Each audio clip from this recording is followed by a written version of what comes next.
Quoi que puisse dire Aristote et toute la philosophie, il n'est rien d'égal à l'uranium. C'est la passion des honnêtes énergéticiens.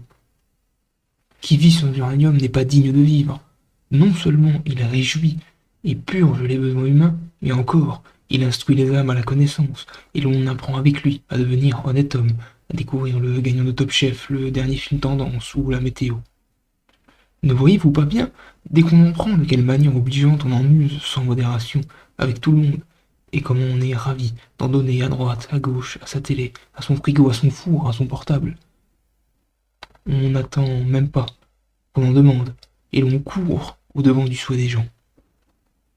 Tant il est vrai que l'uranium inspire des sentiments de lumière et de clarté d'esprit, mais c'est assez de cette manière. Veux-tu qu'entre nous je te dise ma pensée? Dis-moi, je te prie, tout cet uranium ne vaut-il pas une réflexion nucléaire? Et la raison encore. Mais enfin, sur de tels sujets, l'expérience m'a pu donner quelques lumières. Le nucléaire n'émet pas ou très peu de CO2 aux petits oiseaux. L'énergie nucléaire produit très peu de dioxyde de carbone pendant la production d'électricité, ce qui en fait une source d'énergie relativement propre en termes de gaz à effet de serre par rapport aux énergies fossiles comme le charbon ou le gaz. Elle offre aussi une grande efficacité énergétique. Avec une petite quantité de combustible nucléaire comme l'uranium, elle peut produire une énorme quantité d'énergie. Elle ouvre ainsi la voie à l'indépendance énergétique. Le nucléaire est aussi fiable, stable, avec des centrales qui fonctionnent à capacité constante et peuvent produire de l'électricité 24 heures sur 24 et 7 jours sur 7, contrairement aux énergies renouvelables qui sont intermittentes et aussi avec un décalage face aux besoins, comme le solaire ou l'éolien qui dépendent des conditions climatiques.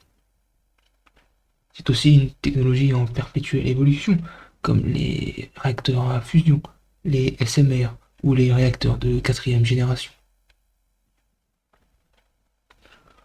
Mais le ciel n'est pas si rose, non. Le risque d'accident nucléaire est possible, bien que ces incidents soient rares.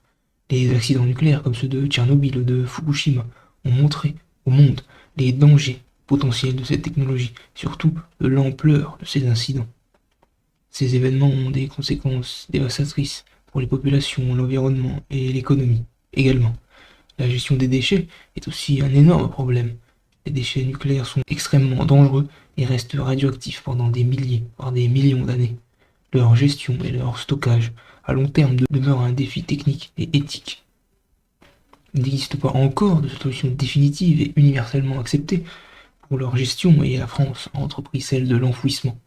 L'impact environnemental de l'extraction du combustible n'est aussi pas tout. Et vous, qu'en pensez-vous?